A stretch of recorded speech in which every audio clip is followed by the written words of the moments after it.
Wealthy families are writing mission statements to avoid fights, lost fortunes, a Wall Street Journal story. Rob, if we want to go to this next story, I don't know if we have a video on this. I don't think we do. But let me read this to you. Serial entrepreneur and investor James Harold Webb has done careful investment and estate planning to pass down his wealth to his 5 children, their 3 spouses, not his 3 spouses, his 5 children's 3 spouses, and 6 grandchildren. He also got everyone together to write a family mission statement. The entire goal is to preserve the family and to preserve the wealth, said Webb, 65 years old. Those ventures include buying and building 33 Orange Theory fitness franchises in Texas that he sold to private equity.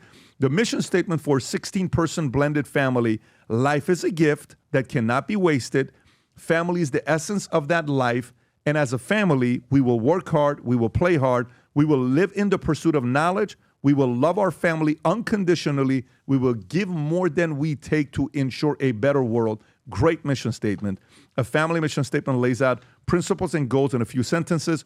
The aim is to avoid the fighting that has destroyed fortunes and left relatives battling in court, or just make sure younger generations don't squander the fortune. Behind the trend is the extraordinary wealth creation in recent years and a boom in family wealth and concierge services catering to it, sometimes known as declaration of purpose or vision. Mission statements aren't legally binding. Some advisors embrace the statements as a way to increase a family's chance of what they consider success, preserving their wealth for a century or more. Adam, thoughts? I absolutely love this. I feel like every wealthy family, any normal person family, any company should have a mission statement. Any brand where, things are happening so fast in the world today. We're no longer in the information age. We're transitioned to what's called the validation age.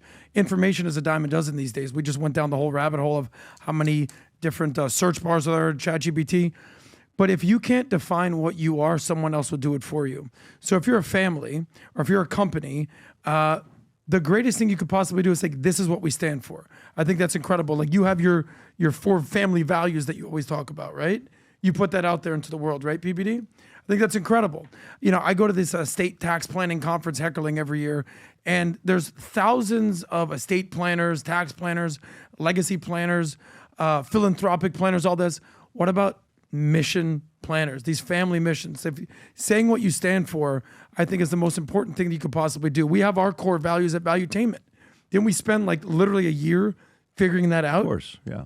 And there's nothing more important than basically saying, this is what we stand for. Yeah, Respect to you guys. It's so important. And Tom, we went through this the last, 18 months that we started at 5100. We've been doing estate planning for almost 10 years, but it's gotten more and more and more in depth as the kids are getting older, and you're getting to a point to decide what you have to do with them to prevent them from making bad mistakes in the future and how people take advantage of them. This weekend I'm in Miami, and this guy comes up to me trying to get a guy to get him on the podcast.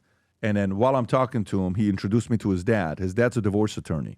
And we start talking for a good 20, 30 minutes. And I'm telling him, tell me all the stories you got. How long you been doing divorce, prenups and all this stuff? For 40 years. So tell me what works, what doesn't work. How many prenups got divorced? I've probably done about a couple thousand prenups. How many led to a divorce? He says, maybe 8. So really, out of all of them, yes, 8. And I'm asking these questions. It's unfortunate when you see the one story when, Anderson Cooper's mother says to Anderson Cooper, we're Vanderbilts. Yeah. And it's like, oh my God, we're Vanderbilts. But don't expect Vanderbilt money because the kids say we wasted all of it. Yeah. So think about if you go to the Biltmore Hotel, Rob, can you type in is it the Biltmore? Biltmore, Miami, yeah. Not Biltmore, Miami. What is the town? What is Carolina? The North Carolina, the Vanderbilt vacation home. Type in Vanderbilt vacation home. It's like 150,000 square foot vacation home they built. Yeah, right there, Rob. If you can go to that one, go to images. If you go to images. Might be called the Biltmore. That's a vacation home that they built.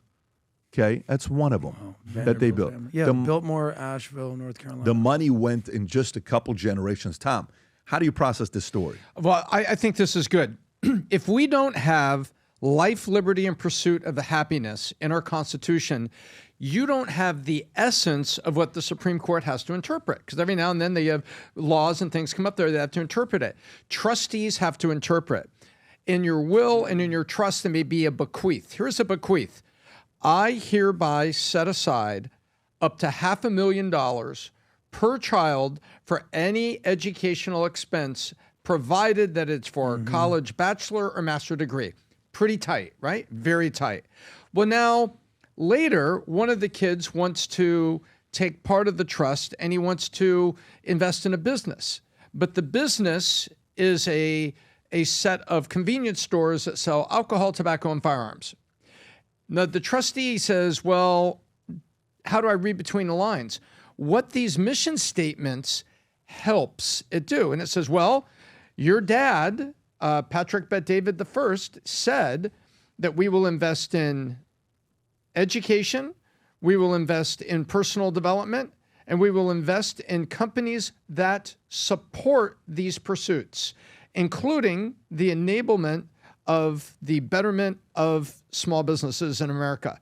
Sorry, I, as the trustee, cannot get your request to start a bunch of convenience stores that sell alcohol, tobacco, and firearms. That's not aligned with the mission that great-grandpa Patrick put together here. These are critical because it's like a constitution. It'll give the trustee something to work with and interpret, because otherwise it's just, well, you got $420,000 for your education because it said here you could have up to 500, but you can never predict every single question. So it's like putting a constitution in place and then letting the trustee interpret the alignment of your intent. You brought up a very unique term. You said trust and trustees. I remember the first time that I heard the term trust fund kid. And it was when I went from public school and I went to private school on a sports scholarship, by the way. And I remember meeting these two different kids. And they were all very rich kids, just kind of like how, you said, I think Tico, whatever, got in a fight about rich kid stuff. And these two kids had the exact opposite trajectories. They were both trust fund kids. One kid, I don't know what the ramifications or what were the bylaws of the trust fund, but he became a worker. He worked for the family company. He did not go out. He did not party. Didn't squander the money. I mean, this kid still to this day, you would know the family name, is running one of the biggest real estate companies in the history of Miami, and trust fund. I love that. Separate, there was this one guy where I'm talking, he's been in rehab 10 times. He's partying, drugs, great guy to hang out with, after college. But I have no clue what he's doing, and the family has completely distanced himself from this kid. So these trust fund kids, it comes down to what you talked about, the mission statement, the family planning, the legacy planning. Enablement. Exactly. If you just enable a kid to just be rich, they're going to squander the money. I mean, how impressive is what Eric Trump does or what Donald Trump does? You know that Donald Trump would never in a million years let his kids squander everything that he worked for. He did such a good job that, in fact, Hillary Clinton on the debate stage had to give him props for what he's done to his kids. How many billionaires out there or wealthy families have just basically said, whatever, do what you want, and the kids, grandkids, squander all the money because they don't have this no smoking, no tattoos. I wish, there's a video of that, by the way. I wish I could find the interview I did with a guy who dealt with wealthy families in Seattle. And I brought this guy on board, and we spoke for about a couple hours on the podcast. And he told me he was dealing with the Franklin Templeton family, is what he was dealing with. It's a big name. At the time, it was a $5 billion family. And it was 16 grandkids. And he said, they gave me the permission to openly talk about it. Listen, if I butcher it, please go back and reference the interview. I'm just paraphrasing what some of the things he said to me. The interview is out there somewhere live. You just got to go find it. And I said, so what was the one thing you found out? He says, by the time I got to the families, it was already too late. They were already drug addicts. They were gambling. They were doing this. They were doing that. It was too late for me to do anything with them, unfortunately. He said, but I eventually got a hold of somebody. Do you know what is the greatest book to read on this? Folks, it's one of the books, the first time I read it, I bought 1,000 copies and I gave it to all of my sales guys for many years to come. It is hands down the greatest book ever written on estate planning that ended up becoming a movie, but don't watch the movie. Read the book. It's called The Ultimate Gift by Jim Stovall. Just do yourself a favor. I have my boys read this book. My kids have read this book. It's a story about a guy named Red Stevens. It was written by a man who's blind and deaf, Jim Stovall. Do whatever you can. I have... How many reviews does that thing have? 2,750? I've probably over the years bought 10,000 copies of this book and given it to every one of my sales guys. We got 60,000 people we've licensed over the years. This is one of the greatest books you'll ever have your kids read and you read because it breaks down. It's a story of a man who moves to Texas, I believe, works for this guy that owns this land. Eventually, the land strikes oil. The man dies, gives him the land. The guy becomes a billionaire. And then when he dies, he creates 13 videos that his best friend, who's a lawyer, play in front of his kids, that the video explains, if you're watching this video, it's because I'm dead. That's how the video starts. wow. I'm not even going to go any further. You just have to read this book. It's like 100 pages, Rob. Can you go all the way down? 190 pages. That's all it is? Is Okay. what it is. It's a very easy read. Every father, every mother, especially if you're somebody that's successful, don't just read it. Have every one of your kids read this book, because they'll understand the concept of the ultimate gift. Where if you just hand the money over. By the way, earlier we showed that video, that house, Rob. What is that house called? The Biltmore Estate. Biltmore, yeah. When Vanderbilt, was the richest man in the world. Yeah, Asheville, Biltmore. Yeah, he has 8 or 9 kids. You know how big that house is? It's 175,000 square feet, 250 rooms, 35 bedrooms, 43 bathrooms, 65 fireplaces, and this was just a vacation home. Ugh. This was just a vacation home that they built. Look how big it is, and look at all the people that are in front of the house. This is a massive property. So you gotta teach this to the family. It's a hard thing to do. It's a great story. If you run a business, if you're in the hunt, you know what business is. It truly is a war. You just heard me tell this story about ChatGPT and Google going to war together. For a web browser war that's taking place, business is war. The more you realize this, people are trying to take market share away from you. If you are somebody that's running a business and you've never purchased any of the businesses war, there's businesses war hat, sweaters, shirts. If you're looking at it right now, there's different colors, the gold ones, you got the mugs. And then also all the way at the bottom, if you love the Tommy, is it up there yet, Rob, or no? Do we have the ones for Tom's mugs yet or no? I don't know if they do or not. There is, put the Words Talk, see if that's Yes. up there. And this one here. If you love Tom, $10. Add that Words Talk number scream. Listen, I am curious to know how many of you guys go pick up this, mug right here, Words Talk number scream. We definitely look at the numbers afterwards. Go to vtmerch.com, Business is War. You'll see it all the way at the top and on the cover of it where it says that. And then just type in Words Talk.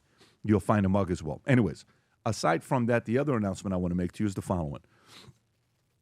Rob, if you can go to America Business Forum website, don't go down yet. This is possibly the greatest star-studded list of speakers they've ever put together.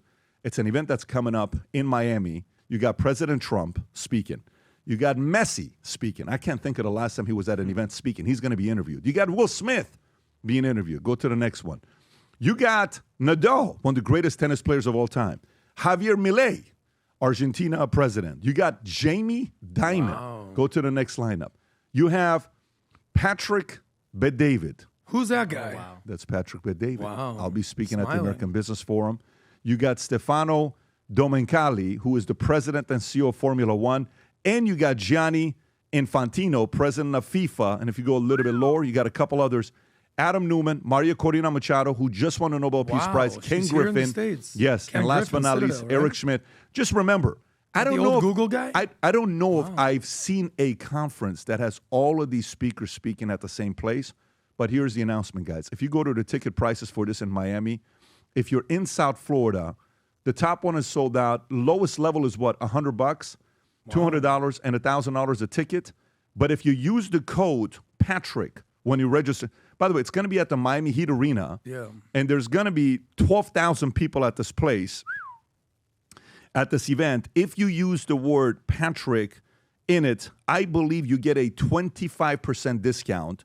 So if you're in Florida, you're trying to come to a place to hear Messi speak, the president speak, this thing's probably going to sell out in no time, okay, if it hasn't already sold out. If you want to hear Messi, Jamie Dimon, Ken Griffin, everybody, and Trump. network with others, President Trump, I would highly recommend, even if you get the nosebleed seats, upper bowl, $100, 25% discount, $75, or the silver at $200, or the gold early bird floor seats, I would highly recommend you go to America Business Forum, get registered, get yourself a ticket before this thing sells out. It's possibly, there's different types of business events to be put together. There are those that you go to learn, there's a manual you're learning how to, and there's those you go to learn from 20 different speakers. I don't know if there's ever been an event put together with a lineup of speakers like this one that range from politics to business to sports to Hollywood, all of it. If you're looking to be around other people and network, I think this date is going to be what, Rob? November, coming up soon. November 5th and 6th. There Yeah. you go. November 5th and 6th. Go to americabusiness.com. 2 weeks away, less than 2 weeks away. americabusiness.com. Rob, if we can put the link below, and then use the Patrick, just the word Patrick, to get a 25% discount. Mayor Francis Suarez is involved in this. Is he Mayor not? Francis Yes. Suarez, a businessman from Uruguay, I believe, is also involved in this. It's a very exciting thing that they're doing, and I can't wait to see everybody. I'm going to be there myself as well. If you enjoyed this video, you want to watch more videos like this, click here. And if you want to watch the entire podcast, click here.